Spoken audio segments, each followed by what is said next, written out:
आज का concept of the day है motion under gravity. Motion under gravity, motion in straight line का एक बहुत इंपॉर्टेंट पार्ट है और काफी संभावना रहती है कि इससे क्वेश्चन आए।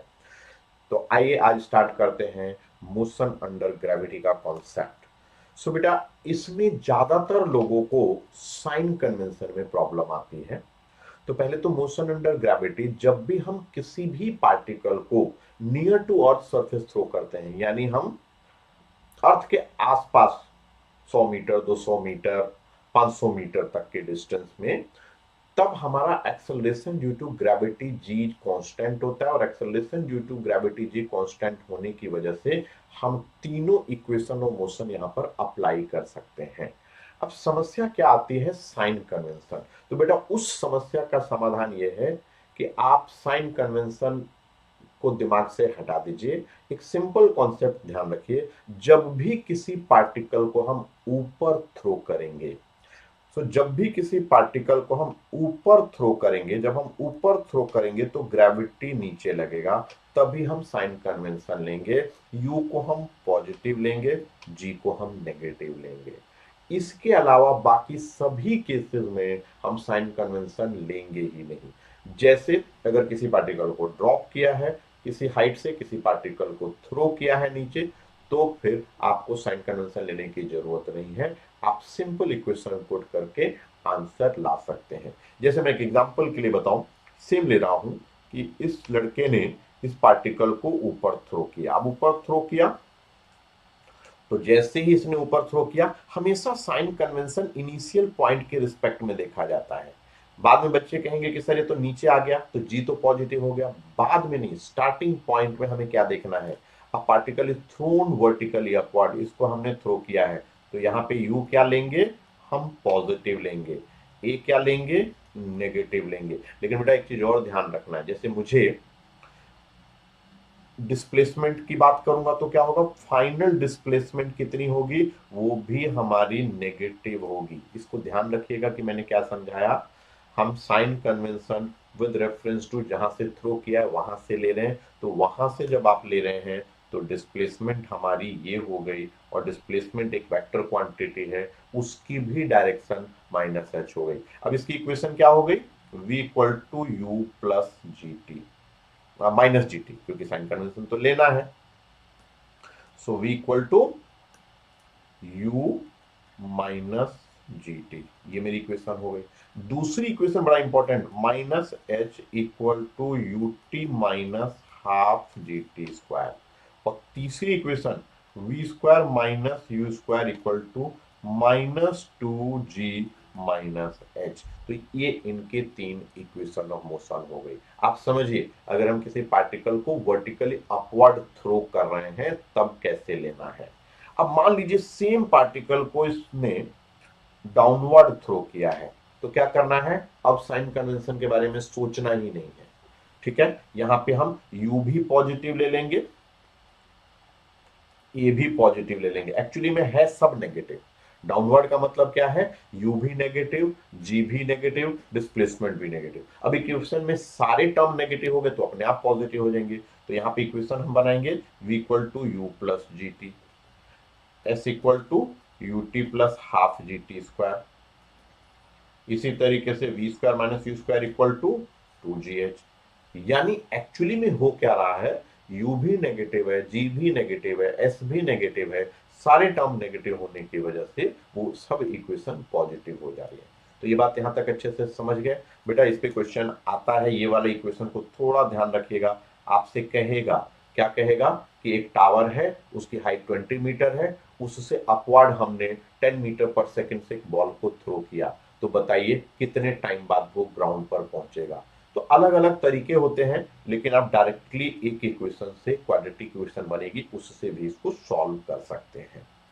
अब आइए बेटा, दूसरा है ग्राउंड टू ग्राउंड प्रोजेक्शन। जब हम पार्टिकल को ग्राउंड से थ्रो कर रहे हैं तो मुझे स्टार्टिंग से मतलब है, ये ध्यान रखिए, इनिशियल पॉइंट से मतलब है। तो इनिशियली जो है यू ऊपर थ्रो किया गया है तो पॉजिटिव, एक्सेलरेशन अपोजिट है तो नेगेटिव। तो मेरी यहां भी इक्वेशन बनेगी v equal to u minus g t. दूसरी इक्वेशन बनेगी s equal to u t minus half g t square. तीसरी इक्वेशन बनेगी v square minus u square equal to minus two g h. तो ये तीन equation बनेगी। बेटा ground to ground projection में कुछ और खास बातें सॉल्व करने के लिए तो ये चीज समझ में आ गया। कुछ और खास बातें आपको ध्यान रखना है। जैसे आपसे ये कहेगा कि दो टाइम पर, टाइम इंटरवल पे पार्टिकल, हर दो टाइम पे पार्टिकल सेम इंटर हाइट पर होगा। तो ये टाइम अगर अपने आप को दिया होगा, तो मान लीजिए कि ये टाइम t1 दिया हुआ है और ये टाइम t2 दिया है, तो बेटा टाइम ऑफ फ्लाइट हो जाएगा t1 प्लस t2। ठीक है, एक और चीज यहां पे लिख लेते हैं चौथा। इस पार्टिकल के लिए अगर एयर रेजिस्टेंस को कंसीडर ना किया जाए तो टाइम ऑफ एसेंट और टाइम ऑफ डिसेंट बराबर होगा, और ये होगा u by g. Time of ascent और टाइम ऑफ डिसेंट बराबर होगा, कितना होगा, u बाई जी। बेटा अगर हम एयर रेजिस्टेंस को कंसीडर कर लेते हैं, एयर रेजिस्टेंस को अगर लेते हैं, तब क्या होगा, टाइम ऑफ डिसेंट ज्यादा होगा टाइम ऑफ एसेंट से। ये आया हुआ है एक बार, तो इसको एक ध्यान रखिएगा, क्योंकि जाते वक्त मोमेंटम है, शुरू में इनिशियल वेलोसिटी ज्यादा है, तो उसकी वजह से कम टाइम लगेगा जाने में, बट आते वक्त वो वेलोसिटी गेन करेगा, गेन करने में टाइम लगेगा, तो उस वजह से टाइम ज्यादा लगेगा। ठीक है। पांचवी बात, मैक्सिमम हाइट, कितनी हाइट तक ये जा रहा है, तो u square by two g. ठीक है, so time of ascent time of descent u by g, maximum height u square by two g. अब मैं फिर से वापस आता हूं, जो मैं बता रहा था, हमें क्वेश्चन में दिया जाएगा कि दो इंटरवल पे पार्टिकल सेम हाइट पे है, तो बेटा वहां पर आपके पास टाइम ऑफ फ्लाइट का फॉर्मूला, पूरे जर्नी के टाइम का फ्लाइट पता चल जाएगा। यानी दो चीजें, टाइम ऑफ एसेंट कितना होगा, टाइम ऑफ एसेंट होगा t1 plus t2 by two, and which is equal to u by g. तो यहां से u निकल जाएगा, u कितना निकल जाएगा, हाफ जी t1 प्लस t2। ये हमारा मैक्स u आ जाएगा, u आ जाएगा तो यहां से हम मैक्सिमम हाइट निकाल देंगे u स्क्वायर बाई टू जी से। ठीक है, यहां तक चीजें क्लियर हैं। तो बेटा ये ध्यान रखना है। आइए, एक बड़ा इंपॉर्टेंट कॉन्सेप्ट है Galileo law of odd number. Galileo law of odd number ये कहता है, ये यूनिफॉर्मली एक्सेलरेटेड मोशन में है, इसकी कंडीशन है u जीरो होना चाहिए और एक्सेलरेशन कांस्टेंट होना चाहिए। बस ये दो कंडीशन है। सो ये फ्रीली फॉलिंग बॉडी के लिए कह रहा है, लेकिन हम ये यूनिफॉर्मली एक्सेलरेटेड मोशन में भी अप्लाई करेंगे। Free fall is also uniformly accelerated motion. A body falling from rest travel a distance in successive interval of time. यानी हर फर्स्ट सेकंड में, सेकंड सेकंड में जो डिस्टेंस चलेगा 1:3:5:7:9:11 ऑड नंबर में चलेगा।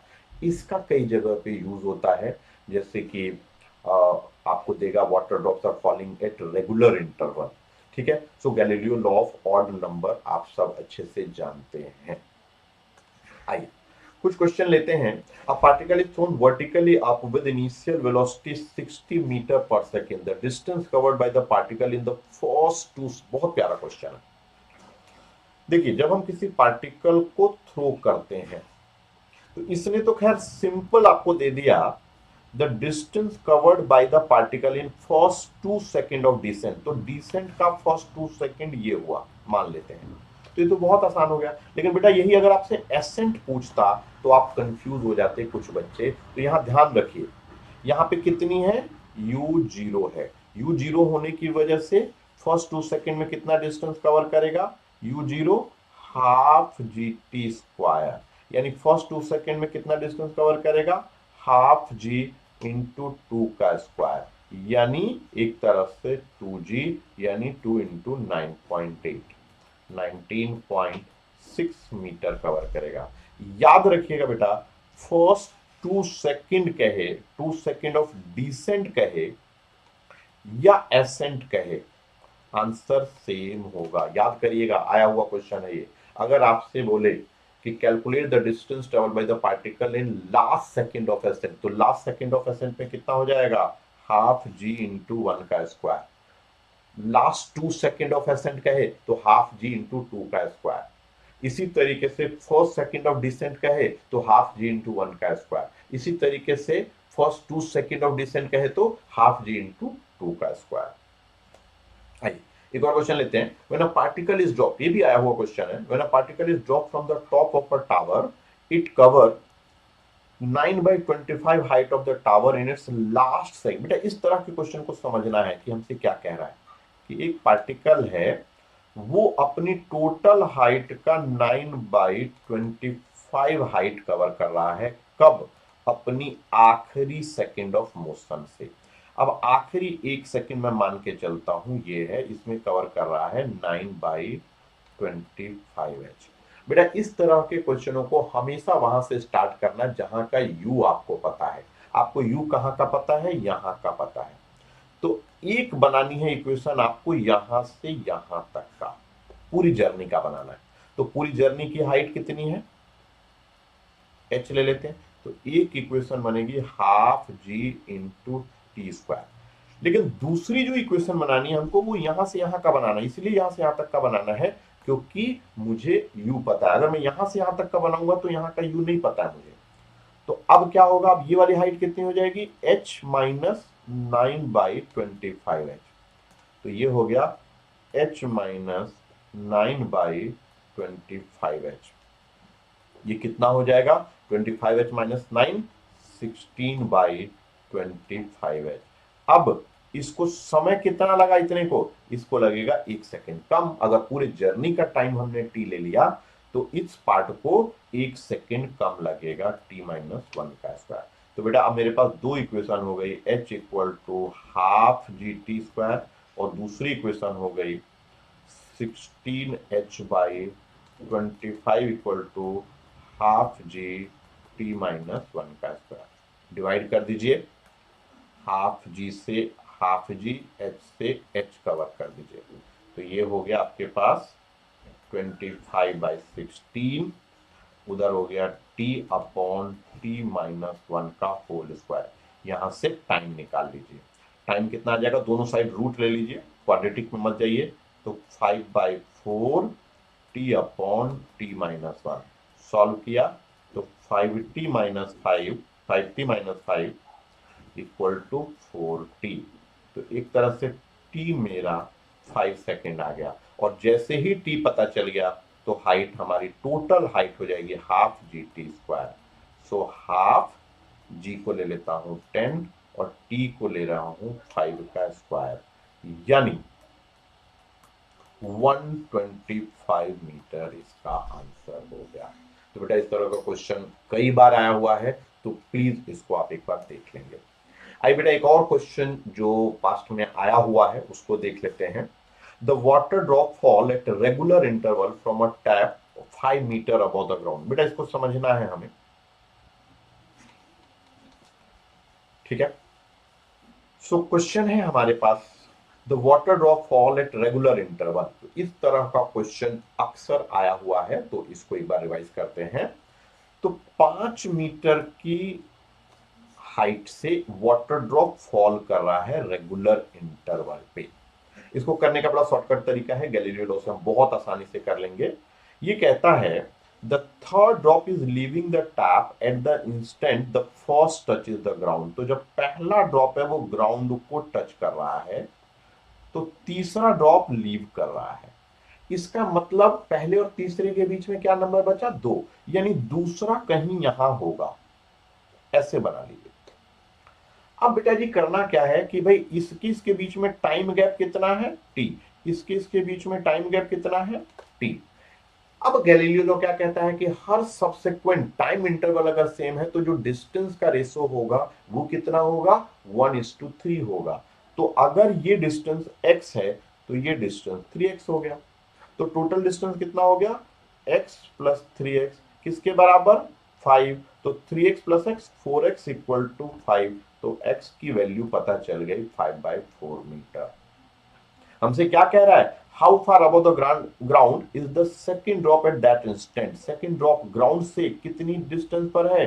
तो 3x डिस्टेंस पर है।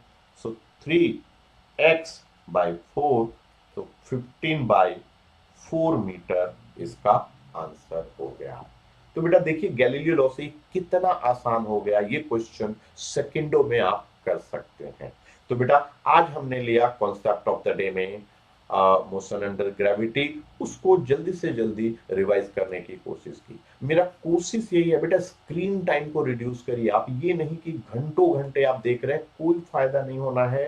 आप इसको एक तरह से रिवाइज करने के लिए यूज कर सकते हैं। अदरवाइज अगर आप इसको पढ़ने के लिए आज के समय में यूज कर रहे हैं, आपका कोई फायदा नहीं होगा। आप टॉपिक को फट से रिवाइज करिए और क्वेश्चन करिए, प्रैक्टिस करिए।